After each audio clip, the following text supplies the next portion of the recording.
Hello everyone, here we are not in a car. I'm not in a car today. We're going to get started shortly, around 6 o'clock I'm going to get started here. But the reason I'm not in a car is because I want to show you some data. This is the show I've been promising for a week now, talking about our everything that we're doing in Onondaga County, all the numbers, how the electorate is looking. And I have to tell you, I'm pretty excited. It's pretty fun. So I'm gonna just share some stuff here and share this. So if you're out there and watching, hit that share button so more people can see this, because I think it's very important that people know what exactly is going on in Onondaga County with our numbers, because there are some special things going on this year, and we're going to go over all of that. I'm not going to get into the poll that was released too much today, but at the end of this, I will talk about it a little bit. There is, a lot of controversy with that poll already, and I think there is. After I show you what's going on here with the data in Onondaga County, I think you're going to see that this is, something that is pretty abnormal and I think unprecedented in our county. So if you're out there, again, give this a share, and I will take questions about electoral stuff, but there's a lot of slides I want to get through that will show you exactly what's going on here in Onondaga County, and also all over, over the last 10 years, because, wow. Now, a little preface, what I was doing with this was, the reason I was doing this data this year is because when I got into Onondaga County Board of Elections in 2013, I noticed that we weren't keeping the data in a way that would allow us to have multi-year, multi-cycle comparisons. And I wanted to have at least a 10-year comparison on some of this data that I'm showing to you, which just happened to be this year.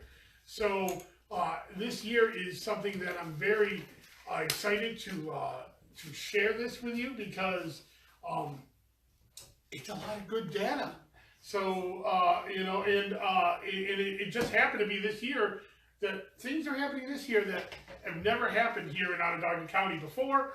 And anecdotally, when I'm talking to my other commissioners from across the state, they're not seeing this either. They're not seeing this level. I mean, they're seeing this level of activity that we're seeing in Onondaga County. They're not seeing, a usual year. They're seeing an abnormal year as well, whether it's registration, enrollment, new enrollment, absentees. We're going to go over all of that. So let's get started, okay? And again, if you have a question, just ask it. I'll try to answer it at the end. But let's look at the data. All right, the first slide that we have here is a general election enrollment for Onondaga County. This is as of this week. We finally finished enrollment in Onondaga County to get ready for the November election. October 12th was the deadline, but we had so many forms to process. In fact, I shared a stat on Facebook the other day. It's not in the slide here, but Onondaga County saw a real late surge in enrollment. We did about 29,000 forms between January 1st and August 28th. That's the cutoff that we had for the local primary in September. So we were all caught up as of then. And then after that, we ended up doing another 25,000 forms from the end of September, because we had a break during the primary. While we were running the primary, we couldn't do registrations while the primary was happening. So we had a break then, and then we had to start doing registrations at the end of September, and it took us until the middle of October, the end of October, to get finished. In fact, I think we finished on Tuesday with entering in all this data. We had over 25,000 forms in that small 60-day window, as opposed to the 9-month window before, where we did 29,000 forms. So that's a lot. So here is the enrollment that and I hope that this is showing up as well as I can, because the lighting is a little weird, but I'm trying to show it here. And I'm going to show these slides on my Facebook page individually as well. But this is the enrollment for Onondaga County as of today, and it represents several important things. First, the 287,235 overall voters, that is the highest registered number of voters that we've had in this 10-year cycle that I've been able to study. And we may have had more back in the heydays of Syracuse back in the 50s and 60s, when population was basically double what it was then. But but for modern era, this is our high level mark. And to come on a midterm year is a little weird, and we'll get into that in a second. But also, we're seeing 37% of the electorate in Onondaga County is now with the Democratic Party, 29% with the Republican Party, 26% are blanks or non-enrolls, and 8% divvied up between the other minor parties that are out there. Most of those are going to be independents parties and conservatives, and the other parties, Green, Working Families, Women's Equality Reform, and Libertarian, and we track Libertarian even though it's not a registered party. Those are all very, very small. So this is your makeup of Onondaga County. And again, it also represents the highest level percentage for the Democratic Party in Onondaga County, probably in our history. In fact, we have over 108,000 Democrats that are enrolled in the party. So, next, whoops, technology, right? We're going to go talk about the overall voters over time. So these represents the registered voters over the last 10 years. This is 2009, 2010, blah, blah, blah, blah, blah, all the way. As you can see, there's an ebb and flow to enrollment normally. Normally, you have a high mark around the presidential year, it stays for the year after, and then enrollment goes down as people move or die, and there aren't huge registration drives to get people. Okay, all right. I don't know why. We're back. I'm sorry about that, but we're back again, and hold on. Yeah, we're back. So sorry about that. I don't know where this broke off, but it did. But we are back. So here I am. I'm back. It's another segment. I'll probably try to put these together, and reload this up once it's done. So sorry about that. Don't know what happened. But here's the breakdown. 2009, 2018. The growth in voters is there, but also the city and the towns are about the same. So, as you can see, about a quarter of the electorate is the city. So, next. City versus town, changes over the 10 years. Just making sure that this is still going. Don't know why it stopped. But anyways. All right. So, so here's the city versus town again. I'm sorry, I'm just check. Yeah, looks like it's still going. Okay. All right. Sorry, one-man camera show here, and I'm trying to figure this out. This is why I stay in a car, that I don't have these technology problems. So, but here's the city versus town, changes over the last 10 years in Onondaga County. As you can see, 2009 in the city as compared to 2018 in the city. Democrats definitely gained in percentage, but not in numbers. In fact, Democrats lost in numbers, but Republicans really went down in numbers. And blanks, about the same in percentage of the electorate. So the Democrats, gained in the percentage of the electorate in the city, but not in numbers. However, there we go. Sorry. Yeah, it's still going. Okay. So, but here's the breakdown in the towns. And this is an amazing breakdown. in the towns, because here we see the Democrats in 2009 were well behind the Republicans in the towns, the suburbs of Syracuse. Well, the Democrats over these last 10 years have gained quite a bit. In fact, they are almost tied in the towns. These, again, are outside the city voters.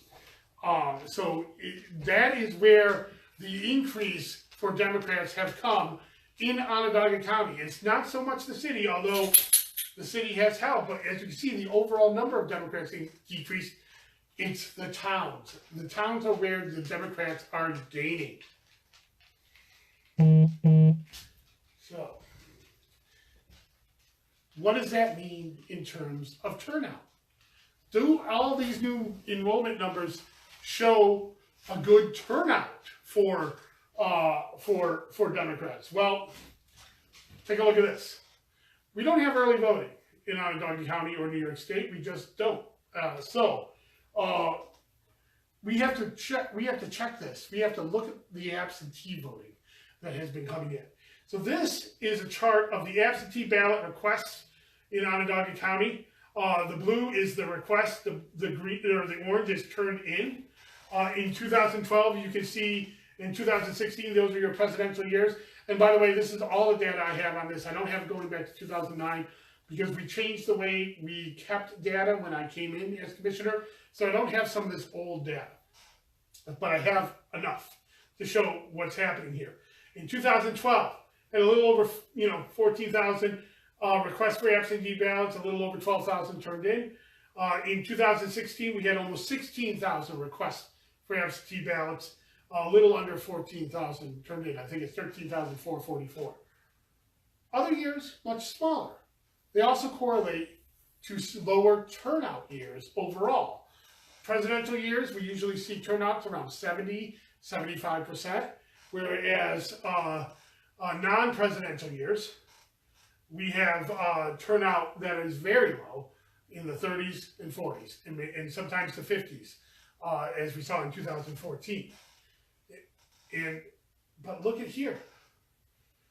This data here shows that the 2018 absentee ballots, the requests have already broken the 2014 one. In fact, it's at 150%, and we have 7 days, 8 days, 9 days of absentee ballots that are going to be requested, and also those that will be received going beyond Election Day. So we are already destroying the 2014 numbers, and that is amazing. But on top of that, it's getting close to the presidential levels. That is really the amazing part of all of this. These numbers of requests show an enthused and active electorate. They want to vote. There's more people making sure that they can vote if they're out of town on Election Day. That usually translates into higher turnout. And I think it will this year as well. So now it's not quite as high as the presidential, and it probably won't get as high as the presidential, but it'll be closer to the presidential than a normal midterm electorate, and it will definitely break any other odd years numbers. Now, what is the makeup of these absentees? Well, we keep that track as well. We don't know how they voted now. Those absentees won't be open until about 10 days, 14 days after the election. But we can tell what party is requesting, the party enrollment of the people who are requesting absentees, and the party enrollment of the people who are returning absentees. And this is the absentee ballot requests by year. And as you can see, in most years, again, I only have going back to 2014 data because we didn't keep any data about this before that. But going back to 2014, Republicans in low turnout years have gotten more requests in for absentee ballots than Democrats. Whereas in a presidential year, in 2016, where Hillary Clinton won this county by a large amount, you saw huge spike in Democratic absentees. That means that in outnumbering the Republican absentees. That usually mirrors what the public is going to do as well on election day. And look at this. Again, so far in 2018, we are pretty up there in terms of requests of absentee ballots. So it's pretty high right now, is what I'm saying. The requests are high, and a breakdown by party. Again, a big advantage for the Democrats in requests right now, as opposed to Republicans. But what about turning in? Are they turning in their ballots as well? Well, that's going to be the big question over the next few days. But so far, we have, of what limited data we have, remember, this is only as of Saturday. So this number is going to grow quite a bit. But as of Saturday, again, Democrats are outpacing the Republicans in terms of data. Is it still going? Okay. Sorry. So Democrats are still outpacing the Republicans as of Saturday. It's quite amazing, to be quite honest.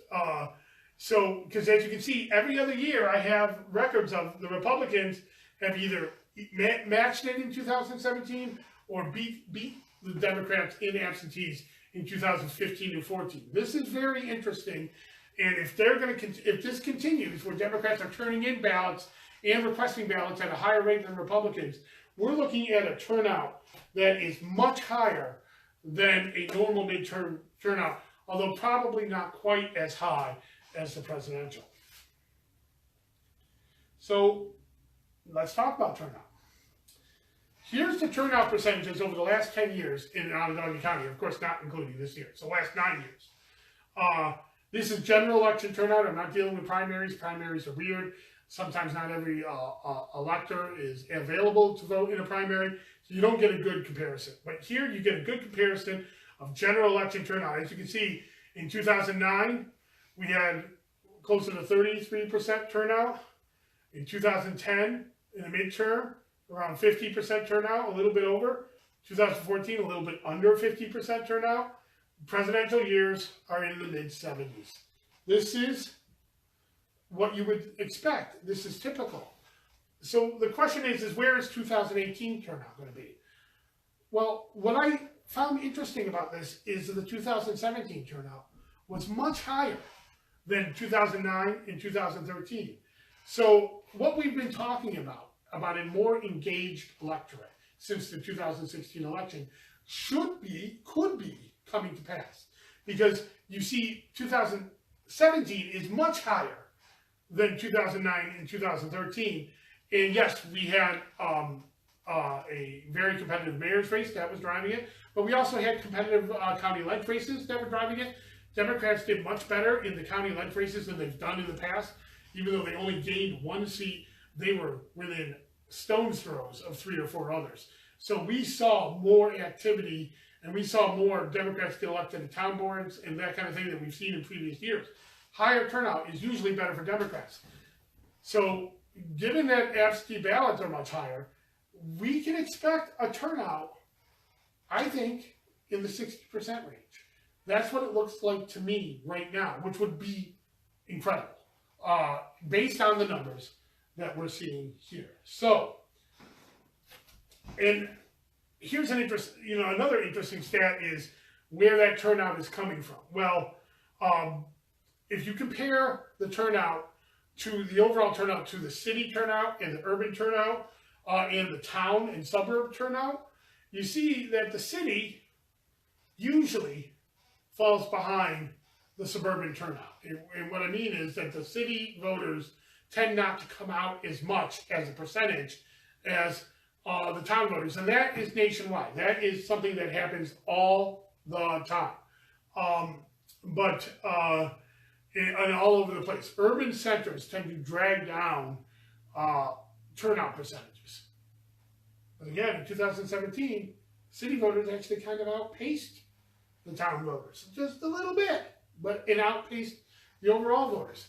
Will that happen again in 2018? Now, we had a very odd mayoral year. It just was. Ben Walsh winning who's an independent. But was he seen and what he voted on as more progressive? Who knows? We won't know what's in the voters' minds. We don't know how people voted. We only know that they did vote, and they did vote in record numbers. So what will that mean for this year? I don't know. So, but I'm hoping that it'll mean that the city will be more on pace with the towns, and that we'll have a more, equal turnout as opposed to a big discrepancy like we saw in 2014, where the city was way below what the towns were in terms of turnout. So we, if the Democrats are going to do well, they need that city vote to be high. Last year, we saw the city vote high. We saw it high in the primaries. Will it be high in the general? Well, it kind of shows that it might be. So then we got a few other things here. Show you. Well, actually, that was the last slide that I was going to show you statistically. But polls don't vote. So I'm going to talk a little bit about that poll that was released today. It showed no change in the congressional race, saying a 13-point lead for John Katko. But if you go into the numbers on that poll, the numbers on that poll show a different story. The inside, they're saying that the electorate that they expect to come out in 2018 is going to be 40% Republican, 35% Democrat, and 56% in the towns, only 12% in the city. That is 65% of the electorate is going to be over 65. Basically, what they're saying is they expect a 2014 type election. And I guess not seeing something different out there in terms of midterm elections over the last couple of cycles, maybe, that's the right bet. But looking at the numbers I'm looking at, I don't see that. I don't think it's going to be anywhere close to that. In fact, I think it might be flipped. I think you're going to see more Democrats, at least in Onondaga County, coming out as opposed to Republicans. And you're going to see more city and younger voters coming out. That's what the numbers are telling me right now today. So polls don't vote. You know what works? Knocking doors, making calls, and recruiting friends. That's how things work. And with 9 days left to go, if you aren't out there, if you're a member of the Democratic Party or the Democratic Committee, and you're wanting to get out there, now's the time. Don't let something like the Siena poll, which has been incredibly off in the past couple cycles. It had Bolter losing by 13 points, and in the primary, and she ended up winning by 25. And the last poll in the mayoral win had Ben Walsh only winning by 2, and he ended up winning by 15 or 16. Now, you may say, oh, well, they predicted the winner, but that's not what polls are supposed to do. Polls are supposed to predict a range. And that poll was wrong. And again, it was the Siena poll. It is undercounting youth vote. It is undercounting the electorate makeup of the of who is going to turn out. So you need to make sure that you keep working, because there's only 9 days left. Don't get discouraged. And turnout is key. So if the Democrats are going to do well in this election, they need to have turnout. That's all the numbers that I have to share with you today. I had a lot of fun doing it. I'm sorry that there was a glitch at the beginning there, and I'm going to try to merge those two videos together and re-upload it, and see if I can do that in the next hour or so. But if you have any questions, I'll be more than happy to answer them. Again, all of these slides I'm also going to put out there and make sure that you can see those as well over the next several hours. And that way you can look at this data that I'm looking at. And again, this data will not make sure that Democrats win. The only thing that will make sure is we pull people out to the polls. but believe me, there is something special happening in this electorate. So you got to get out there. You got to get engaged. All right, I don't see any real questions here on the live feed. I know there was a stop in the middle of it, so I'm going to try to, just answer a few questions that I know people are interested in. Absentee ballots. We talked about them in the polls. The last day to request an absentee ballot is Tuesday by mail. That means that you have to mail in an application and get a ballot mailed to you. The last day to do that, to guarantee that we will mail one to you, is Tuesday. But the last day to actually get an absentee ballot, if you ask in person, is Monday, November 5th. So you have several times. If you miss the cutoff and find out that you're going to go out of town, Monday, November 5th is when you can come in. We're going to be open late at the Board of Elections till 7 o'clock on Tuesday until 7 o'clock on Thursday. And we're also open from 9 to noon on Saturday. So it's not just 8:30 to 4:30. You can come in on those other times and get your absentee ballot. If you come into our office, it's one-stop shopping. You can fill out your application, tell us you're going to be out of town, get a ballot, and vote right then. Or you can pick it up if you want. Another thing that's going on, affidavit ballots. As I said, we are now all caught up with registration at Onondaga County Board of Elections. So you can check and see if your registration is in. You can go to our website at ongov.net/elections and check your registration. It will also tell you where your polling place is. If your registration does not show up, give us a call, 315-435-VOTE. Maybe there was an error made, maybe not, but we'll be able to find out and we'll be able to look. And if for some reason you don't have a registration form in that you thought you sent in, you can get a court order on election day and vote by court order. But that is different than affidavit ballots. So to get a court order, you've got to come down to our office, talk to a judge. They will give you an order and you can go to a polling place and vote that day. We had about 100 or so court orders during the president, or 200 or so court orders during the presidential election. But it's not automatic. There was 400 people who came in for court orders and only 200 of them got them. It depends on your circumstances. The most common reason for getting a court order is you moved into the county after the voter registration date and you were unable to register to vote, or you believe and you have paperwork from the DMV that shows that you updated your registration, but it didn't come through. Those are the common things that happen with court orders. Affidavit ballots. If you go to a polling place and you believe it's your polling place, but you're not in the book, you can do what's called an affidavit ballot. Again, please, before you do that, and the inspectors are going to instruct you to call us first. The reason isn't because they don't want to give you the ballot. The reason is because in New York State, if you're at the wrong polling place, you're supposed to be somewhere else, and you fill out an affidavit ballot, you will not have your vote counted. You have to be at the right polling place for where you are currently living. So if you moved after October 1st, but was unable to, change your voter registration, you can do an affidavit ballot at your new polling place and it'll automatically update your registration for you. Again, call us and we will help you know what your voting plan is for Election Day.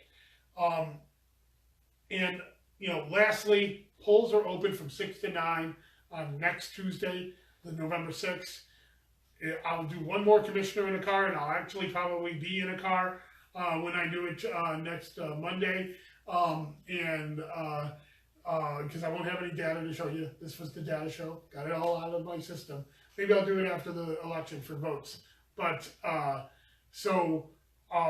next Tuesday, 6 to 9, and the thing that you can do most, the thing that you can do to help is to actually go out there and knock some doors for the campaign and candidate of your choice, or go make some phone calls. If you're unable to go door to door, but you can make phone calls, campaigns need that. Most of the work is being done at the congressional level with the Dana Balter campaign, but there are some incredible candidates out there, Mike Montes running for sheriff, and John Mannion for the 50th, that are in tight races and need your help. And Magnarelli for city court as well. there's a lot of races out there on the Democratic line that may or may not be tight, but I think we have a shot of winning everything this year. So if you have some time to donate some time to them, go out and do it. And one last thing, talk to your friends. Studies have shown that friends can get other friends to vote more than strangers calling those friends. It's on us, people. We have to do it. I've been sending out texts using the Vote With Me app to all of my contacts on my phone, yeah, and whether they're in this state or not. So and it's a great app. The Vote With Me app is a great app. So I hope that you can use that. Or again, working with your campaigns is good as well. So